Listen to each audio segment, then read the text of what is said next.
Exactly how much clearer do you want me to be? Grooming gangs have we got in London? So the situation in London in relation to young people being groomed is different to the parts of the country. So what we have in London is young people being groomed, use your words, not mine, to be used in county lines. In relation to sometimes... OK, let me make it clearer. Sorry, I wasn't clear enough. I was told I shouldn't be saying rape gangs. They are rape gangs. I'm talking about rape gangs. I'm not talking about country lines. But to go back, nobody likes me saying rape gangs, although they are rape gangs. Grooming gangs that I would call rape gangs. Tell me about them. How many of those have we got? Not country lines, those particular groups. To avoid any misunderstanding, can she define what she means by that? Yes, if you look at what's gone on in Rotherham, where there are people taking young girls, grooming them for sex, that is what I'm talking about. We know in London there are issues about exploitation of young people, but they're not as defined by the member in her definition of what those types of gangs are. So are you saying we haven't got the same sort of gangs that are in Rotherham, Bradford and lots of other places in the country? Just for you to misunderstanding, what does she mean by that? You know full well what I mean by that. It's all over the television. You know exactly what I mean by that. These gangs of people that are grooming young girls for sex. Do we actually have those in London? Today we need to give a full answer. Can she be clear what she means by that? I'm not clear what she means. How much clearer do you want me to be?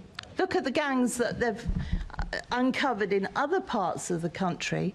Do we have those gangs in London? It's a simple question. The answer is very simple. It's yes or no. I'm not asking you where those gangs are because the police might not want them to be disclosed. I'm asking you, do we have those sort of gangs in London? I'm not sure why she's so nervous to say what she means. What do you mean? No. I'm saying exactly what I mean.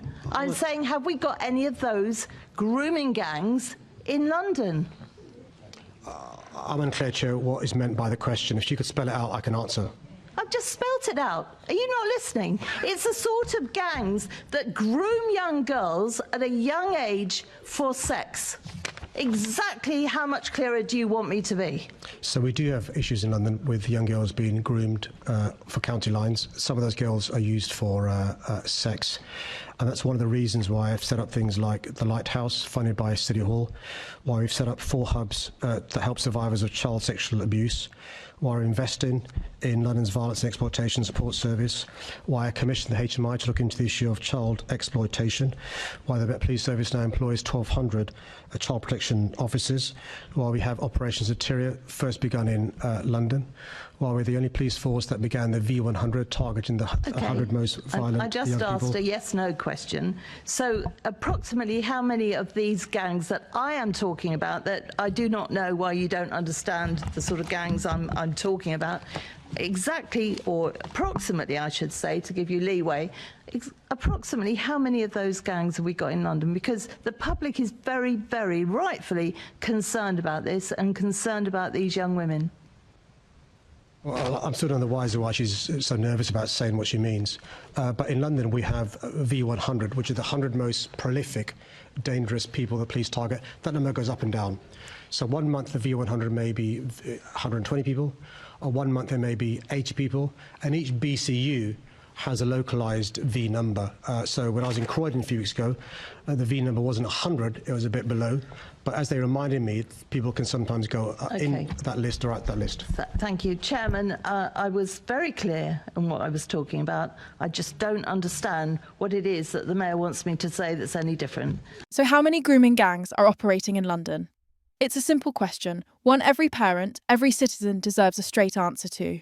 But when that very question was put to Sadiq Khan, something happened. Not clarity, not truth. What we got was evasion, deflection, political fog. Again and again, he was asked, do we have the same kind of grooming gangs in London as we've seen in Rotherham, Rochdale and other towns? The answer should have been one word, yes or no. But instead, what followed was a verbal dance of avoidance. And now the public wants to know, why is the Mayor of London dodging one of the most serious questions of our time? Why won't he say what everyone already suspects? What is he hiding? The truth, or the failure to confront it, might just be more explosive than anyone imagined. How many grooming gangs are operating in London? The voice cuts through the room. Calm, direct, unwavering. No accusation, just a demand for truth. And yet, the silence that follows is louder than any answer. Sadiq Khan adjusts his mic, shifts in his seat, and instead of replying directly, takes a deep breath and starts talking about county lines, about drug operations, about young people being exploited to sell heroin and cocaine across counties. But that wasn't the question. That wasn't even close to the question. The question was about rape gangs. Yes, let's call them what they are, grooming gangs. Just like in Rotherham, just like in Rochdale, the kinds of gangs that have taken advantage of institutional silence and political correctness for far too long. The kinds of gangs that prey on young girls, many from vulnerable, broken backgrounds, and use manipulation, force, and fear to exploit them over and over again. The room stiffens. With respect, Mr. Mayor, the questioner repeats, firmer this time. I'm not talking about county lines. I'm talking about grooming gangs, rape gangs, like we saw in Rotherham, like we saw in Telford. Do we have those same gangs in London? Khan leans forward. He speaks about investments in child protection, about new hubs, about police strategies, about the funding for support services. Again, useful words, but again, not an answer. The voice across the table doesn't let up. The public deserves to know. Parents want to know. Are their daughters safe? Why won't you answer? There's a pause. Khan stutters. Well, the situation in London it's different. We don't define those gangs in quite the same way as... But we're talking about the same behaviour. The questioner cuts in.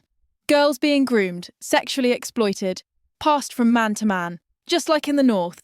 Are you saying that doesn't happen here? Still no direct answer. Why are you avoiding the question? The voice demands now, frustration rising.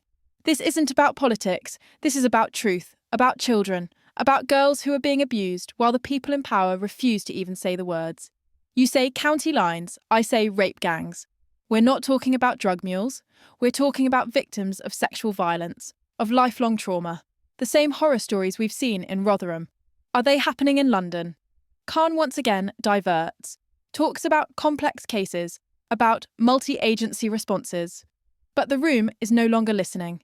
The audience watching online. They're not fooled. The comments are filling up. He's dodging. Why won't he just say yes or no? What is he hiding? And that's where the real outrage begins. Because the more he refuses to answer, the more obvious the answer becomes.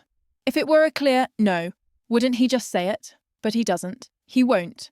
Instead, he questions the questioner. Can you define what you mean by grooming gangs? He asks, as if it hasn't already been spelled out, over and over again. As I've already said, comes the reply, sharp and clear. I'm talking about gangs of men, usually operating together, who deliberately target underage girls, often from care homes or troubled families, build trust, isolate them, and then sexually exploit them. That's what we saw in Rotherham. That's what we saw in Rochdale. I'm asking, do we see that here in London? Khan looks uncomfortable. He mumbles something about not wanting to generalise, something about the importance of community cohesion. But it's too late. The damage is done, because the refusal to answer is now louder than any admission. Because the people watching, they know. They've read the stories, they've seen the reports, and they've noticed how certain phrases, rape gangs, grooming, systemic abuse, seem to send politicians into fits of verbal gymnastics. Why? Why is it so hard to say the truth? The same types of gangs that operated in northern towns didn't stop at the M25. London is not immune, and the more people in power twist and turn to avoid saying it, the more people believe they are protecting the narrative, not the children. The truth is not convenient, it's not polite, but it is necessary. When officials refuse to call grooming gangs what they are, when they talk about complex exploitation instead of rape, they fail the victims, they fail the public, and worst of all, they fail the children who are still being abused right now. The question was simple. How many grooming gangs are there in London? But the answer is still lost behind walls of scripted jargon and political fear. Exactly how much clearer do we need to be?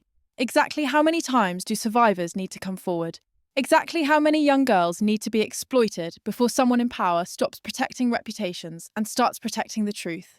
The outrage is real. The silence is louder than ever. And now, the public isn't just asking questions, they're demanding answers.